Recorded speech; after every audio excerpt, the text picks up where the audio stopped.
Olá, bem-vindos à nossa videoaula a respeito dos modelos pedagógicos para o professor EAD. Eu sou a professora Alana Carvalho e vou te acompanhar nessa jornada quando nós vamos nos referir sobre questões como pensar o design educacional do meu aluno, onde eu considero o contexto do meu aluno, que modelo eu posso utilizar a fim de realmente alcançar a aprendizagem e a aprendizagem significativa.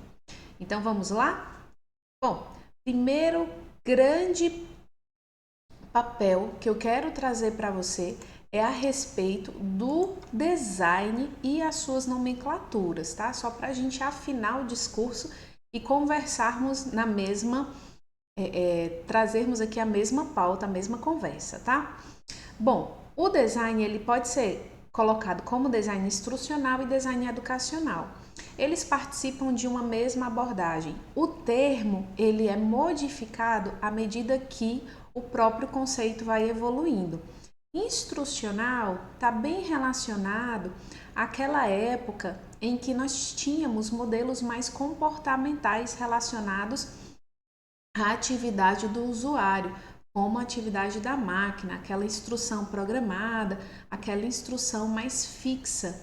Entretanto, vários autores trazem o design instrucional numa abordagem muito mais flexível, numa abordagem muito mais contextualizada e não somente aquela da instrução. Então, não vamos confundir esses termos agora, tá? Mas para todos os efeitos, nós vamos utilizar o nosso design educacional. O design educacional ele traz uma ancoragem mais voltada para esse desenho flexível e autônomo dentro da educação. Então, você pode ou utilizar o design instrucional ou o design educacional. Esses termos são equivalentes. Entretanto, nós preferimos o design educacional pela sua conjuntura evolutiva do conceito e do termo e também por esta contextualidade global com todos os aspectos educacionais.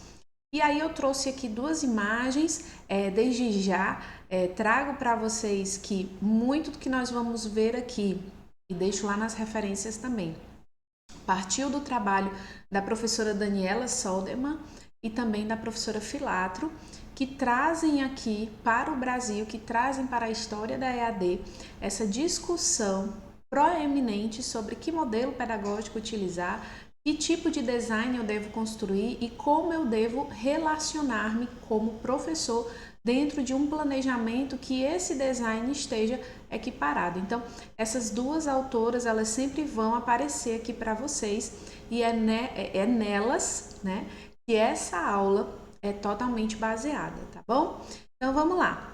Eu tenho dois desenhos aqui. O primeiro é do design instrucional, que a professora Filatro aí trouxe em meados dos anos de 2008, tá? Nesse desenho nós temos no design aí a eloquência desse conceito dentro das ciências humanas, das ciências administrativas e das ciências da informação. Então, várias disciplinas já eram vinculadas dentro do design. Para quem acha, né, que o design ele está relacionado só com o âmbito pedagógico, ó, não está, tá? O design ele é muito mais que isso. Ele urge da psicologia do desenvolvimento social, comportamental, mas ele também precisa desses traços comunicativos, de mídias audiovisuais, de gestão da informação, de uma abordagem sistêmica da gestão de processos, da engenharia de produção. Então, essas ciências, elas se abraçam no design instrucional. E aí, um pouquinho mais à frente, a professora Solderman trouxe na sua tese um desenho de design educacional numa proposta mais inclusiva e flexível. Nós vamos perpassar por todos os modelos e nós vamos finalizar também trazendo um pouco desse modelo que a professora traz. Esse design educacional, ele traz de forma una esses aspectos, essas áreas do conhecimento, né? Esses conhecimentos que são das mídias, dos conteúdos, que são pedagógicos, e são também os das tecnologias da informação e da comunicação. E aí algumas características são essenciais nessa conjuntura. Quais sejam o contexto social, a reusabilidade, a colaboração, a acessibilidade, a interação, a cognição, a inclusão e a afetividade. E cada uma dessas áreas, cada uma desse tipo de conhecimento vai mobilizar aí elementos que vão se agregar para transformar essa proposta educacional realmente de maneira efetiva, que perpassam desde as mídias, né, com o uso de texto, de áudio, de vídeo. Nas tecnologias da informação, a gente usa os AVAs, os chats, os fóruns, né, os blogs. No contexto pedagógico, a gente ativa os conhecimentos de planejamento, objetivos, avaliação, estratégias de ensino. Nos próprios conteúdos, a gente vai vincular conteúdos, sejam eles factuais, atitudinais, procedimentais. Então, esse arcabouço, ele forma o design educacional para a educação à distância. Beleza? Vocês já devem ter ouvido um pouquinho falar sobre o design educacional propriamente dito, lá quando vocês vincularam-se à matriz DE, e agora a gente vai pormenorizar alguns modelos pedagógicos que vão orientar esse nosso design, tá? Vocês vão perceber que os modelos pedagógicos, eles se referem às teorias da aprendizagem. Então, Alana, faz um tempo que eu não lembro da minha psicologia lá da faculdade, da minha graduação, né? Então, quando você fala teorias da aprendizagem, vixe Maria, será que eu vou lembrar disso? Então, calma lá, respira que a gente vai relembrar algumas teorias para irmos para os modelos, tá? Então, antes de nós olharmos os modelos, eu quero trazer aqui as seguintes teorias, que são as teorias mais aclamadas, mais estudadas dentro da nossa seara educacional e psicológica, tá? Que são as teorias behavioristas, as teorias cognitivas, as teorias humanistas e as teorias socioculturais. Então, veja bem, as teorias, elas não começam e terminam numa determinada escala de tempo. Elas vão se transformando e vão também se misturando ao longo desse percurso, dessa caminhada de cientificidade e de evolução da psicologia, da educação. Então, essas teorias, elas começam uma e fim da outra. Não, elas existem no mesmo campo de realidade, a depender da intenção, a depender do uso, a depender do entendimento de desenvolvimento e de aprendizagem que nós tenhamos. Então, a gente pode ter um design instrucional ou um design educacional muito voltado para a teoria comportamental, ao mesmo tempo que a gente pode ter um design muito voltado para uma teoria mais construtivista, que envolve aí a cultura e o interacionismo ali dentro da teoria sociocultural. Então, isso vai depender de como nós vamos entender o contexto, justificar nossa proposta, elencar nossos objetivos e, o mais importante de tudo, a nossa intenção pedagógica.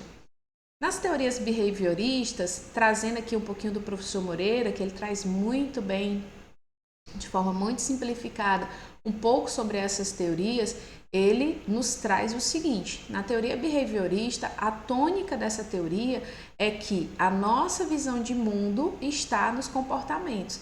E não é com qualquer comportamento, é no comportamento que seja observável, é no comportamento que a gente possa medir a partir do sujeito. Então, se a gente consegue medir esse comportamento, ele é passível de intervenção ou de treinamento. E aí vem a questão das respostas, do reforço positivo, do reforço negativo, para ambos. A resposta positiva, para incentivar mais aquele comportamento, estimular e motivar ainda mais aquele comportamento, e o reforço negativo para sanar, para parar aquele comportamento, né? Então, isso está muito relacionado com esses comportamentos que são observáveis e também mensuráveis. Então, a gente pode pensar que existirá um design relacionado a uma teoria behaviorista? Podemos, né? A nossa própria gamificação, ela traz essa referência, né, do comportamento observável do usuário. Então, se ele acerta, ele fica feliz, se ele erra, ele fica triste, né? Então, como que a gente pode fazer para chegar no meio termo? Então, para ele entender que ali, na verdade, não é só ganhar ou perder, mas ele está numa caminhada. Então, esse lance, ele também está relacionado aí com alguns softwares, com alguns aplicativos, e não é assim, eu não vou usar porque é errado, não. Errado é a gente não se preocupar com a aprendizagem. Se a aprendizagem é de um comportamento que é observável e esse comportamento precisa ser modelado, vamos ensiná-lo. Se não, vamos tentar construí-lo de uma outra forma. E aí a gente tem as outras teorias, né? Que bom! Aí a gente passa para as teorias cognitivas, que são aquelas teorias que dão vazão para o desenvolvimento não relacionado só ao comportamento do indivíduo, mas também à sua própria maneira de estruturar o pensamento, de como esse pensamento é estruturado dentro do seu sistema central orgânico. Então, Moreira nos diz que a filosofia cognitivista, por sua vez, ela vai enfatizar exatamente aquilo que é ignorado pela visão behaviorista, que é a cognição, o ato de conhecer, como o ser humano conhece o mundo. Então, ele não simplesmente, o behaviorismo, ele tem muito disso, o ser humano, ele reage. Não, ele não reage. Ele entende o mundo, ele reflete sobre aquilo para aí sim construir uma resposta. Então, aqui a gente tem como uma referência bem interessante o próprio Piaget, com a teoria da epistemologia genética, onde ele traz os conceitos da assimilação, da acomodação, da equilibração dentro ali da faixa etária infantil, quando criança. Por quê? Porque ele vai trazer a epistemologia, então ele vai trazer o começo, como é que o pensamento começa, aonde o pensamento começa. Então, por isso que Piaget ele vai desenvolver bastante para a educação infantil, mas muitos outros teóricos, Vallon, o próprio Papert, então tem outros teóricos, outros psicólogos e filósofos da educação e de outras áreas que vão beber um pouco dessa teoria do Piaget para poder entender aí alguns recursos, algumas ferramentas que na idade jovem e adulta a gente utiliza para continuar desenvolvendo o nosso pensamento, Uma outra teoria que emerge dentro das escolas e do contexto social está relacionada à teoria humanista.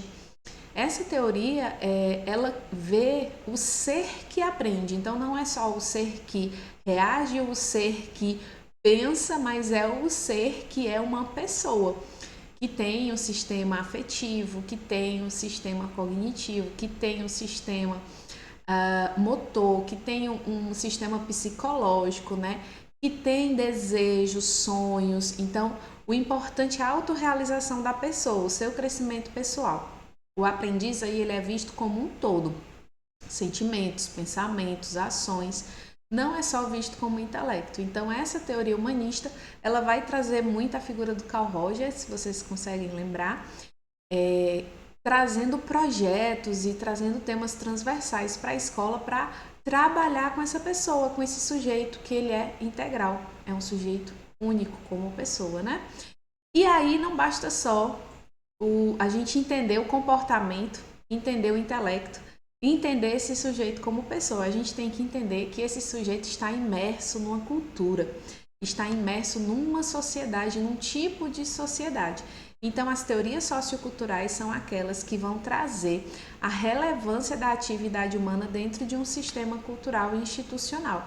Vai implicar aí o papel da interação social como necessário ao processo de aprendizagem, não simplesmente como auxiliar, mas como necessário. Na teoria sociocultural, a gente tem como grande referência o próprio Vygotsky. Ele desenvolve que durante o desenvolvimento do pensamento na criança, desde a sua mais tenra idade, a criança ela se utiliza de instrumentos, signos que estão compostos na sociedade. E esses signos perfazem a linguagem oral, escrita, a linguagem de organização do pensamento, a linguagem mesmo de gestos, a linguagem simbólica dos elementos, dos objetos, das ações, das cenas, dos cenários. Então, a teoria sociocultural, ela traz essa relevância para dentro desse arcabouço do processo de aprendizagem. E então, como foi esse trajeto de relembrar as teorias da aprendizagem? É muito gostoso, né? Quando a gente conversa um pouco sobre algo que a gente já sabe, mas precisa reacender, precisa de um conhecimentozinho ali para a gente aprofundar ainda mais o que nós podemos aprender, não é mesmo? Bom, de posse das teorias da aprendizagem, vamos aos nossos modelos pedagógicos. O nosso design, e aí a gente vai utilizar, a Solderman traz essa divisão dentro do design instrucional, que nós temos 3 tipos de design: o design fixo, o aberto e o contextualizado. Então, eu posso ter um design que eu vou dividir bem fixo, né, bem restrito, bem limitado, que eu vou dividir as fases. E aí vai ter a fase de design, que é a fase de concepção propriamente dita, e vai ter a fase de implementação, que é a fase de execução desse design, tá? Eu posso ter um design mais aberto, né, um on the fly, onde eu vou atentar para os processos, mas ao mesmo tempo eu vou aperfeiçoar esses processos quando a execução estiver ocorrendo. E eu tenho um design contextualizado, ele vai equilibrar aí a contextualização e a flexibilização.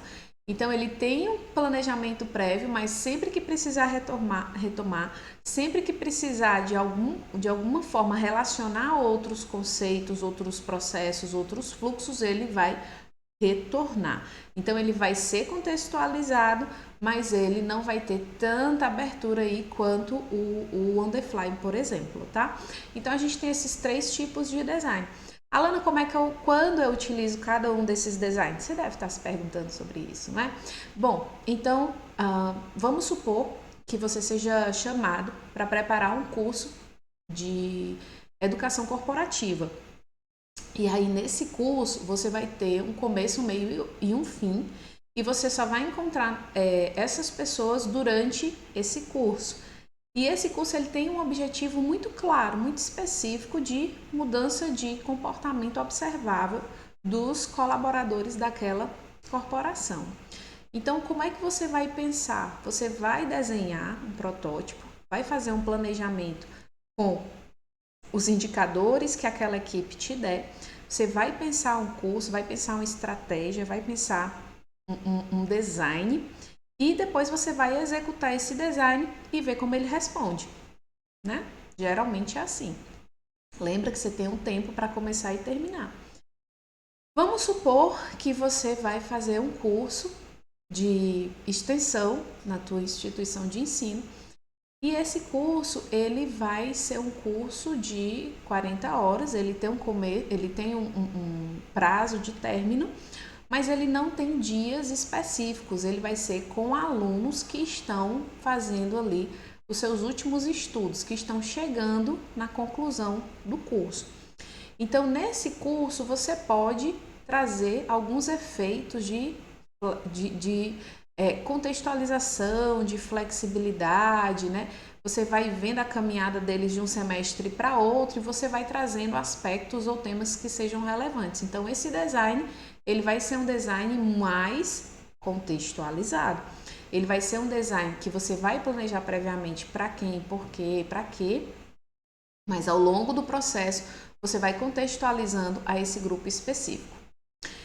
E você tem, vamos supor que você tem aí um curso de mentoria que você oferte nas redes sociais e você pretenda atender um número X de pessoas durante um período X de meses. Só que esses meses eles estão em aberto, eles vão depender muito de como as pessoas vão evoluir no decorrer do processo. Então você vai desenhar um design que vá relacionar aos processos, mais aos processos do que propriamente ao resultado. E esse processo ele vai estar sempre passível de remodelação, de remodelagem, tá?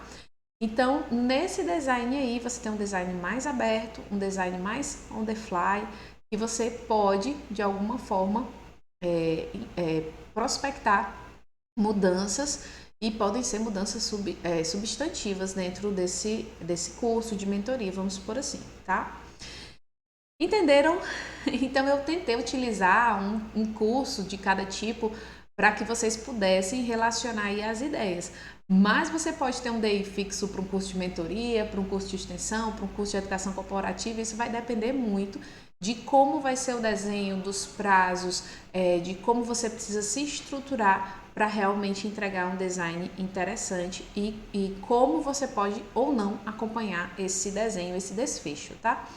Porque também tem alguns contratos que eles vão querer que você desenhe o curso, você desenhe o objeto educacional, mas não necessariamente você acompanhe a sua execução. Né? Então, é bem desafiador esse cenário e você precisa fazer uma escolha assertiva para que o seu trabalho ele possa evidenciar os frutos que você deseja, tá? Vamos para os nossos modelos de design instrucional, então aqui só fazendo outro adendo, total referência à professora Solderman, tá? Inclusive a tese dela foi referência, tá aqui nas referências desses slides e no material complementar de vocês podem acessar e ler. É uma leitura muito gostosa, prazerosa. Vocês não vê o tempo passar e vocês quando terminam dizem, nossa senhora, olha quanta coisa que eu não sabia da EAD, quanta coisa que eu não sabia da educação inclusiva, da EAD para a educação inclusiva, quanta coisa eu não sabia de modelos pedagógicos, de conteúdos pedagógicos para EAD. Então você aprende muito, viu? Recomendo fortemente. Bom, temos dois modelos primeiros, né, que é o modelo de Gagner e o modelo de Gagner-Briggs, que são modelos mais descritos, com passos, com fluxos, com a operacionalização bem planejada, né? Bem trafegada aí por cada um desses passos, tá? Então a gente vai ter um design um modelo que ele vai trazer uma taxonomia de resultados, né? Habilidades que se aprenderam, que se pretendem aprender.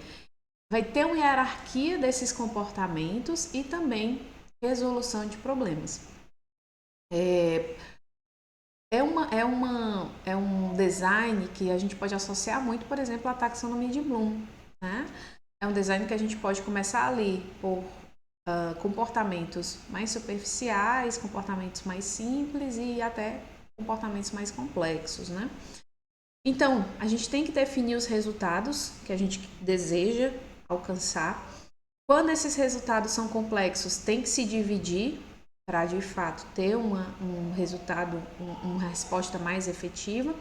A gente estabelece a hierarquia de resultados, identifica as condições internas que precisam ser requeridas pelo aprendiz, indica as condições externas que precisam ser referentes ao que o aprendiz precisa para aprender, planeja e seleciona aí as aprendizagens nesse contexto, evidenciando as características do grupo, realiza o planejamento da motivação, enfim, realiza e também avalia, tá? E basicamente esses passos são os passos do modelo de Gagner. E aí o de Briggs, Gagner-Briggs, traz também só uma incorporação dessa teoria de sistemas, está muito relacionada ao sistema do processamento de dados, né? Essa parte computadorizada.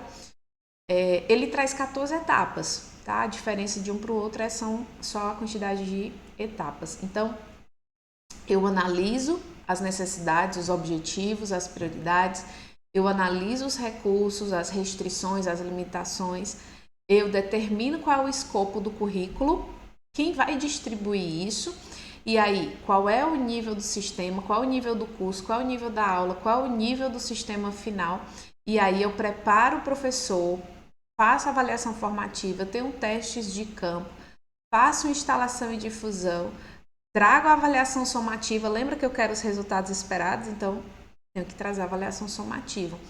Determino então a estrutura de sequência do curso, analiso os objetivos do curso, vou definir os objetivos, vou elaborar os planos, vou desenvolvê-los e vou avaliá-los. E aí, quando eu penso, né? E aí só seguindo os pontos, eu fui fora da ordem, Mas só seguindo os pontos, né? 1, 2, 3, depois eu vou para o 4, 5, 6, 7, 8, 9, depois volto para a preparação do professor, as avaliações, os testes e a avaliação final. Então, nesse sistema eu tenho realmente um sistema, né, de design instrucional bem planejado, bem limitado, bem mais fechadinho aí como podem nos apresentar. Um outro modelo é o do Dick e do Carey. Então a gente tem fases de um processo interativo, né? Ele vai começar identificando os objetivos e também vai terminar com a avaliação somativa. Ele é menos detalhado, ele é mais fluido, mas ele também tem essa determinação, esse começo, meio e fim, né? Ele vai estar muito relacionado ao ensino por competências e também, quando necessário, vai fragmentar aí alguns componentes para o processo de aprendizagem. Então, olha só o desenho, eu tenho objetivos instrucionais, perpasso pela análise instrucional que eu vou fazer e o contexto que eu tenho de aprendizagem para aplicar, vou para os pré-requisitos, para os objetivos de desempenho, vou para os critérios e os itens de avaliação, vou para as estratégias propriamente ditas de ensino, preparo o material, faço a avaliação formativa e depois faço a avaliação somativa, tá? O modelo de Morrison, Ross e Kemp é um modelo mais interessante. Ele é posto no formato, eu trouxe aí a imagem, né? A Soderman traz a imagem também para vocês. Ele é trazido com uma proposta de anéis, porque ele não é de fluxo, ele não é de sistema, ele não tem uma ordem hierárquica, tá? Então, os anéis, ele vai dar essa maleabilidade para o entendimento do modelo. Então, ele vai ter o anel interno, que são os itens dos planejamentos dos eventos instrucionais, e os anéis externos, o segundo e o terceiro anel. O segundo, ele vai estar relacionado às avaliações e revisões desse design, e o terceiro anel está relacionado à administração do todo do projeto. Então, eu tenho um design, ele se preocupa de uma forma mais interna com alguns elementos, vai para o meso e termina no macro, dentro de um projeto inteiro, tá? Então, esses modelos, gente, podem ser utilizados não só em cursos, tá? Mas eles são também modelos de projetos, de programas que se referem aí à educação. Então, nós temos aqui, né, nos anéis, como vocês podem ver, o anel de fora, planejamento, estrutura de apoio, ambientação do projeto, administração do projeto, avaliação somativa.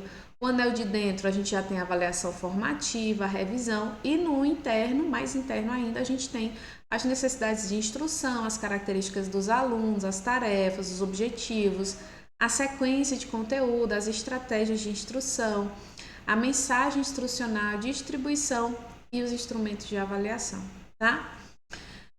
Um outro modelo é o modelo do Smith e Hagan. Ele traz 3 fases, né? São 3 fases de análise, estratégia e avaliação. Então, quando eu faço a análise, eu considero o contexto de aprendizagem, os aprendizes, as tarefas, as escritas dos conteúdos. Quando eu vou para a estratégia, eu determino o que eu vou considerar de estratégia organizacional, de entrega, de gerenciamento dessas estratégias, de escrita e produção da própria instrução, e eu vou para a avaliação, considero aí a avaliação da conduta formativa e também a revisão instrucional. Então, é um modelo mais simples, podemos dizer assim, mas ele também tem muitas fases que são retroalimentadas por esse encadeamento lógico e ordenado dessa sequência: análise, estratégia e avaliação, tá? E o modelo do Jonassen, a gente tem dentro dos ambientes de aprendizagem construtivistas, ele está mais relacionado com o foco do problema, do evento em si, que o aluno vai desenvolver. Então, a gente tem no centro, né, o problema, que eu preciso de um contexto, de uma representação, de um espaço de manipulação. Vou sair puxando aí para esses círculos, né? Do interno para o externo, os casos relacionados, os recursos de informação, as ferramentas cognitivas, as ferramentas de conversação ou colaboração, o suporte textual contextual para o aluno. Então, nessas fases eu vou ter eu vou ter processos de modelagem, de instrução e de suporte. Então, vão transpassar as outras etapas dentro desse design desse modelo. Então, é um modelo de aprendizagem mais construtivista, que o aluno ele vai ser o centro, ele vai ser o encadeamento lógico de todo o suporte necessário, de toda a modelagem e instrução, tá?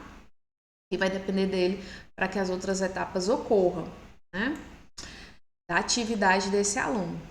Um outro modelo é o Integrative Learning Design Framework, né? O ILDF.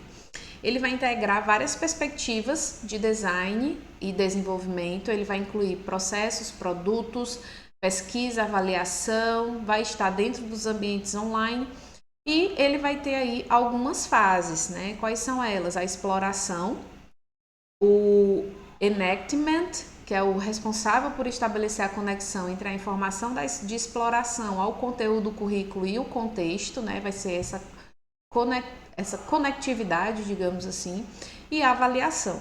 E aí os 3 elementos para a elaboração de um curso são os modelos pedagógicos, as estratégias educacionais e as tecnologias que vão ser adaptáveis ou não aos métodos, sejam eles formais ou informais. Então é um modelo também mais simplificado, né, que vai investir aí especificamente para os ambientes online. E aí um outro modelo,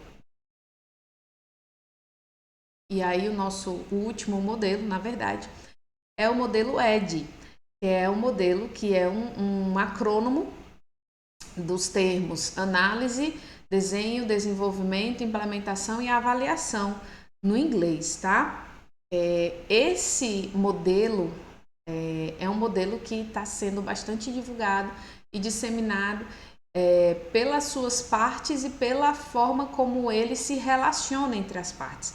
Então você analisa, você gera ali o projeto e você desenvolve, você implementa, e dentro de todas dessas etapas a avaliação é um centro, então a avaliação ela vai retroalimentar todas as outras etapas.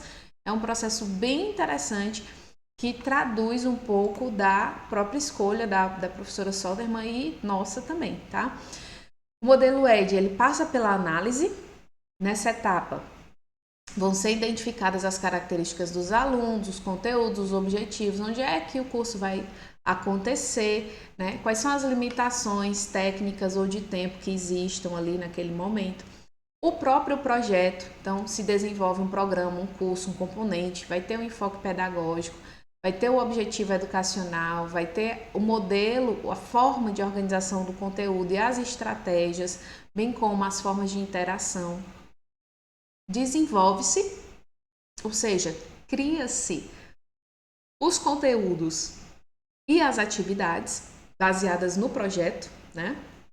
Se implementa, ou seja, o recurso educacional é colocado em prática, colocado em xeque para os alunos e depois se avalia, né? Os objetivos foram alcançados, quais foram os erros, quais as sugestões de melhoria, como é que a gente faz para ofertar isso futuramente. Então, o modelo ED é um modelo que a gente está utilizando aqui também com esse curso que nós estamos desenvolvendo junto com vocês, né? Depois vocês vão nos avaliar e vão nos dizer o que é que precisa melhorar, o que é que foi bom, o que é que foi mais ou menos, para a gente saber se conseguiríamos cumprir de fato, né, com os objetivos que nós nos propomos numa outra oferta, numa outra turma, tá? Então, o modelo ED é um modelo bem bacana, bem interessante para a gente pensar sobre. E aí, quem traz ele também é a professora Pilatro. Vocês podem ver lá na Soderman. E tem outra referência também da Filatro, que vocês podem ler um fragmento que eu achei na internet, mas a obra mesmo vocês têm que adquirir, tá bom? E aí, Alana, que modelo escolher? Qual modelo seria o mais adequado para o meu aluno? E aí, a professora Soderman, ela traz uma visão a respeito de pensarmos o design universal da aprendizagem, né? Que é realmente algo que já tem se pensado fora, global, fora das paredes da EAD, né? E a gente precisa parar para pensar exatamente sobre isso. Nós vivemos uma época de pandemia em que a gente não sabia se o nosso aluno ele estava aprendendo, se ele estava se integrando, as suas especificidades, o que ele precisava para melhorar. E aí a gente voltou presencial e disse, mas como é que a gente vai fazer com esse aluno? Como é que a gente vai fazer com todas essas especificidades? A gente acabou crescendo muito como professores, né? Por que a gente não cresce como EAD nos nossos designs, nos nossos modelos pedagógicos, né? Investindo num modelo que seja realmente um desenho, que seja universal para toda e qualquer pessoa, de diferentes estilos, de diferentes contextos, de diferentes especificidades, né? Então, o design universal da aprendizagem, ele vem justamente trazer isso. E aí, é interessante, eu trouxe esses pontos para a gente, quando nós formos elaborar nossos projetos, nossos cursos, desenhar alguma coisa, a gente pensar, né? Será que a gente está proporcionando modos múltiplos de apresentação? Será que a gente tem modos múltiplos de ação e expressão? E de autoenvolvimento? Então, modelos múltiplos de apresentação, né, não existe um meio comum para representar a informação. Então, a gente precisa e pode pensar em diferentes formas de apresentar aquela informação. Aquele é algo essencial, né? Múltiplas ações e expressões, os alunos podem apresentar estilos de aprendizagem diferenciadas, né? E aí, será que eles são possibilitados ou impossibilitados de aprendizagem a partir daquele estilo ou a partir de alguma especificidade que eles têm?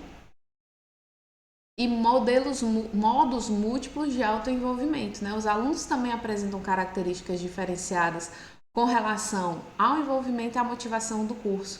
Será que a gente consegue agregar esse desenho para diferentes níveis, perfis, projetos pessoais? Então, é algo para a gente pensar um pouco, tá? E aí, diante de tudo isso, Alana, mas mulher, pelo amor de Deus, você terminou essa aula e agora? Agora eu fiquei mais indecisa do que antes, né? Eu vou fazer o quê? Que modelo eu vou escolher? Como eu vou? Por onde seguir? Então, termino com o modelo conceitual da professora Soderman para um design educacional coerente.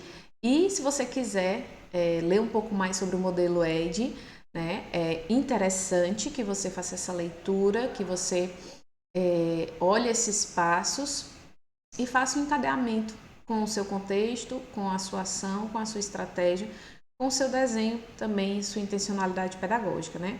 Então, que estejam sempre presentes no design os conhecimentos de mídias, conteúdos pedagógicos, das tecnologias da informação e da comunicação, e a gente consiga caracterizar, sem perder de vista o desenho universal da aprendizagem, a gente consiga olhar para o contexto social, para a reusabilidade, para a colaboração, para a acessibilidade, para a interação, para a cognição, a inclusão e para a afetividade, tá? Esse é o recado final que eu deixo para vocês e que eu quero que vocês pensem sobre ele. Essas são as sugestões e vocês terão acesso ao acessarem a aula de vocês. Muito obrigada por este momento, muito obrigada por ter assistido do começo ao fim esse vídeo, por ter acompanhado toda essa trajetória da gente pensar design, pensarmos teoria de aprendizagem, pensarmos modelos e nos preocuparmos verdadeiramente com o nosso aluno e com a aprendizagem do nosso aluno. O nosso objetivo maior foi pensar que modelo seria interessante, apresentar esse leque de modelos para que o professor vislumbrasse a sua necessidade como sujeito, necessidade como profissional e também a necessidade dos seus estudantes. Eu espero que vocês tenham gostado e até a nossa próxima aula.